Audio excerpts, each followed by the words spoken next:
Back to our top story, Wednesday's Senate hearing on fighting online extremism. Facebook, YouTube, and Twitter all feeling the heat from lawmakers. Facebook's head of product policy and counterterrorism touted the media giant's efforts. Take a listen. We now have more than 7,500 people who are working to review terror content and other potential violations. We have 180 people who are focused specifically on countering terrorism. Now, Facebook's efforts against online extremism aren't the only things the company is having to defend lately. The very nature of their business is being questioned. Our next guest called them, quote, a living, breathing crime scene for what happened in the 2016 election. Tristan Harris is a former design ethicist for Google and has been called the closest thing Silicon Valley has to a conscience by The Atlantic magazine. He joins us now here in the studio. Tristan, great to have you here on the show. So what did you hear today that makes you think things are any worse or better than perhaps you would have thought? Well, I think no matter what these companies want to say that they do, they've unleashed Pandora's box. They have 5 million advertisers, Facebook has, cycling through the network every single day. There's no way to check what 5 million advertisers, how they get matched at hyper micro targeted, characteristics to each individual user. There's billions of channels basically on the new TV, and there's no way to basically know or be accountable to all of that complexity. So they've unleashed this civilization scale mind control machine that they don't even know what thoughts it's pushing into 2 billion people's minds. As Roger likes to say, 2 billion people use Facebook. That's more than the number of followers of Christianity. 1.5 billion people use YouTube. That's more than the number of followers of Islam. And these products have that much daily influence over that many people's thoughts. It certainly is massive. What do you think of the changes Facebook recently announced about focusing more on friends and content from family in the newsfeed as opposed to news? Well, it's a step in the right direction, and Zuckerberg titled his post when he said that as "We are embracing time well spent as the future of the direction of the company," both in his recent post and also in the recent earnings call. That concept came from myself and my colleague Joe Edelman. We've been incubating the concept of time well spent and calling out the problems of a time spent based economy for the last 5 years. So I think it's great that they're embracing the concept, but the real challenge is it goes against the advertising based business model. You can't ask someone whose entire stock price has been dependent on telling Wall Street that we have this many minutes of people's days. It's just a multiplication. This many minutes times the average ad rates and you get the revenue, right? So if they're going to say we're going to cut down on how much time people spend, I mean, they can do a tiny bit, but not that much. And so the real question is, are they willing to examine the business model? You've called Facebook a living, breathing crime scene for what happened in the 2016 election. That is a bold claim. Yep. What do you mean? Well, the point is that no one actually has access to what happened in the election. Only Facebook has that data. And so now the question becomes, so can we trust Facebook with telling us the truth? Well, if you look back at what they've said since literally a year ago, when first Mark Zuckerberg said it's a crazy idea that fake news had any impact on the election, and then them continuing to withhold and delay and defer the release of information, first saying, oh, it was $100,000 in ads, but then as Roger and I and many other, there's a lot of researchers like Renee Diresta and others at Data for Democracy that did lots of background research, finding that the Russia campaign influenced 150 million people. And Facebook did not admit that until the day of the November 1st hearings. So if they're telling us that we should trust them to self-regulate, they've not really won our trust. And so in that way, it's a living, breathing crime scene. Now, you first started calling attention to this when you were at Google. That's right. You worked there from 2012 to 2016, and you wrote the first Google memo, and you sent something within the company. What were you raising alarm bells about, and what was the response? Well, basically what I said in this memo in 2013 was, I was a product manager. I was actually feeling kind of frustrated that I didn't think we were taking our responsibility seriously, and I made a presentation that basically said, never before in history have 50 engineers, 20 to 30 years old, living in San Francisco, where we are right now, influenced what 1 billion people are thinking and doing with their time and their attention. And we've enabled this channel that's exploiting people's cognitive biases. We're exploiting people's psychology. And we as Google, not as small little startups that are going to fix the problem, but Google and other large technology companies have a moral responsibility in addressing this problem. And the presentation went viral. It spread to 20,000 people. It became the #1 meme in the internal culture tracking system, and I had a talk with Larry, and I ended up working on this topic ever since 2013. And it was way before all this stuff about fake news and elections and everything else. It was just an awareness that these technology companies have a larger influence on culture, elections, children's development than almost any other actor, political actor. And so, how do we start to have that conversation and actually ethically manipulate or be careful about how we're steering 2 billion people's thoughts? How did Larry respond? I think across the company there is a real seriousness in taking to heart the message that people take. I think Google's actually a very ethical company. They really do have good intentions. And the real elephant in the room is the business model. The advertising-based business model means all of these attention-based companies, so YouTube, Snapchat, Twitter, Facebook, are all in the business of capturing people's attention. And YouTube's stated goals were how do we get billions of hours watching on this product for as long as possible. Did he acknowledge that? I mean, did he share your views or sympathize with your views? I don't recall specifically in the meeting with Larry, but I mean, I think that it's never. The conversation likes to get avoided because it's an uncomfortable thing to look at. Usually it's sort of an innocuous thing. I mean, I remember the Chrome web browser started measuring how much time people spend in the web browser because they just wanted to know how much time are people spending on the web versus in apps. It's a useful thing to know. But as soon as you start measuring how much time people spend in the web browser, suddenly all these young 20-year-olds start going to work and trying to maximize how much time people spend on the web. And so, you manage what you measure. And we have to ask ourselves, what do we actually care about? Should these products be designed for addiction, which is what they're designed for now? And this has huge public health consequences for children. What are those consequences?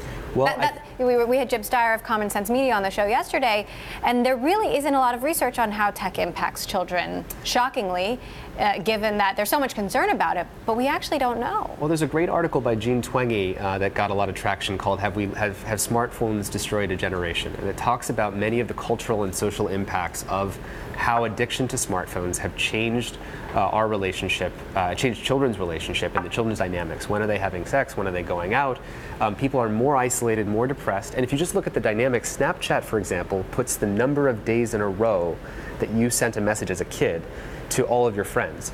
And they're inventing this number. It's a persuasive, manipulative design technique to keep 2 kids on the hook, to keep this ball getting tossed back and forth every day. If they stop throwing the ball back and forth, they lose the number.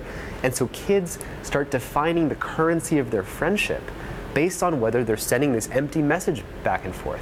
And so you have literally, Snapchat's the #1 way for teenagers in the US to communicate. So you have 100 million teenagers that are basically out there throwing empty messages back and forth. Is any of this designed to help us, or is this just to addict us? Well, it's interesting you mentioned Jean's article in The Atlantic, because I remember reading that, and also remember there really was no stand taken. It's fairly, in my opinion, fairly neutral. Yeah. In part, I think, because we don't have a lot of the answers here. Well, I think what we can know is the motivations. If you look at what do thousands of engineers at Facebook go to work to do every day? Do thousands of people wake up and say, gosh, how can we strengthen the public square? No. Thousands of people go to work asked to drive up one number, which is how much are people engaging with and increasing the time they spend on these services. I want to live in a world where the tech industry is actually about helping humanity, and there's a lot of ways they can do that. And so we started this nonprofit, Time Well Spent, that's basically about changing and realigning technology with human values and what technology is supposed to be for. Why in the world would we not have it be that way? Have you heard from Facebook? Have you heard from Mark or Cheryl or Google? I've had lots of conversations, and there's people in the industry are my friends. My friends started Instagram. I think there's a reluctance, there has been a reluctance to admit the extent and the scope of the problem and that the business model is the problem. And I think there's a lot of good intentions, but until we get clear that the business model of advertising is fundamentally misaligned with democracy.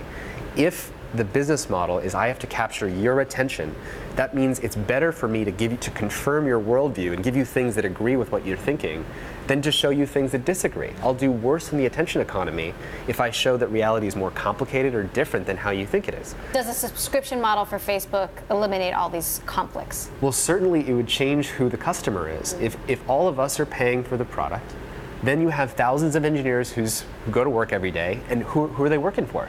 They're working for us, for people who pay. What about the people who can't afford the subscription? So this is if really the idea interesting. is to really level the world's playing field. That's right, and that's what they'll say. So do you want to introduce an inequality in the system where only some people can afford to pay? And I think the challenge is actually that the advertising business model has indebted us to a whole bunch of cultural externalities. So we have to ask, how much do those cultural externalities actually cost us? How much does it cost us in terms of extra data plan usage? For example, is the free business model really free? If you add up all of the costs to society and to our data plans and all this other stuff, I mean, half of the stuff that we download on our phones is probably ads. So if you just cut that out and you actually had all these people, I mean, we would save a lot of money as consumers as well. And I think we have to figure out, what is that price point and what are we willing to pay for? Because we can't really afford it. The reason Roger and I are doing this, Roger McNamee was Zuckerberg's mentor, and we actually met on this show. I know you and Roger met here, and it started this big project. Yeah. This crusade. Yeah, and you know, I think we have to get clear on what will it cost us. I mean, the reason that he and I are doing this work and we're not really paid for it or anything like that is because we don't think we can actually survive or afford to live on this model as is. We can't just keep plowing down this road. How do you think the danger, if you will, that you believe Facebook presents compares to what Google or Apple or Twitter presents? Well, the thing about Facebook is it's the product that just reaches the most number of people. It is the primary surface area for disinformation campaigns, for bad actors to manipulate the public. It's the scale of Facebook that makes it the predominant I think, source of the problem. But obviously YouTube and Twitter are also influential actors. Twitter influencing more of the media, YouTube influencing political beliefs and radicalizing people with more and more conspiracy theories. But I do think that Facebook is the one that deserves the most scrutiny just because of the influence, whether they want to or not. It's hard for them to make any action that we're going to be happy about because they have just so much influence that anything they do will negatively and positively affect a lot of number of people. But that's what I mean by Pandora's box. I mean, they have now unleashed this machine that's automatedly throwing thoughts into 2 billion people's minds, and it's doing this in Indonesia and in Bali and in Burma, and it's creating genocides in certain cultures around the world. And the engineers at the company don't even necessarily speak the language of the places where it's impacting politics or culture. At least here we have a free press. We can talk about fake news. We can talk about some of these issues. Imagine in countries like Burma, where they just got the internet overnight. Now Facebook is the #1 way people communicate. And there's a genocide, and the Rohingya are actually crossing over the border into Bangladesh. So, they've unleashed this thing, and now we have to get really serious about what would it mean to try and protect the public square, not just here in the West, but around the world. So what are you doing, aside from speaking to the media? How do you think you're going to make this change happen? Well, so the first thing is creating a cultural awakening. I think people don't even think to question their relationship with technology, whether it's on our team. And so the first thing is just going out there and making sure that people understand this misalignment of incentives. So we did that with 60 Minutes and with TED and things like this. The second is engaging employees, because I really think that actually the employees at these companies not feeling satisfied with their leadership, not taking these issues seriously, is going to be the #1 driver for change. If you look at the Delete Uber campaign, the Delete Uber campaign didn't kill Uber's business metrics, didn't kill their revenue, but it totally changed the culture. There was a shunning effect. No one wanted to work at Uber after this Delete Uber campaign happened. There was a huge exodus of employees, and they had to change their practices. So I think the same thing is going to happen with Facebook. I mean, it's going to be really hard to attract and retain the best people in the world if you're not taking these concerns seriously. It's made a lot of people very rich. It has, and I think a lot of those people... It's hard to walk away from. It is hard to walk away from, and what Roger and I have found is that there's actually a lot of people who are ex-alumni from Facebook who did make a lot of money, and they actually agree with Roger and I. They agree, because it's not an opinion, it's just the truth. But it is hard to come out against the source of what funded you. Look at Chamath, who's VP of Growth at Facebook, said, hey, we built a mind control machine, and Sean Parker said the same thing. I can't believe what we're doing to children. But I think more and more voices are going to start to come out because they have to feel like it's safe to do so. All right, Tristan Harris, former design ethicist at Google, now on this new crusade. Thank you so much. Thank you for having me. Us. Thanks. Great to have you.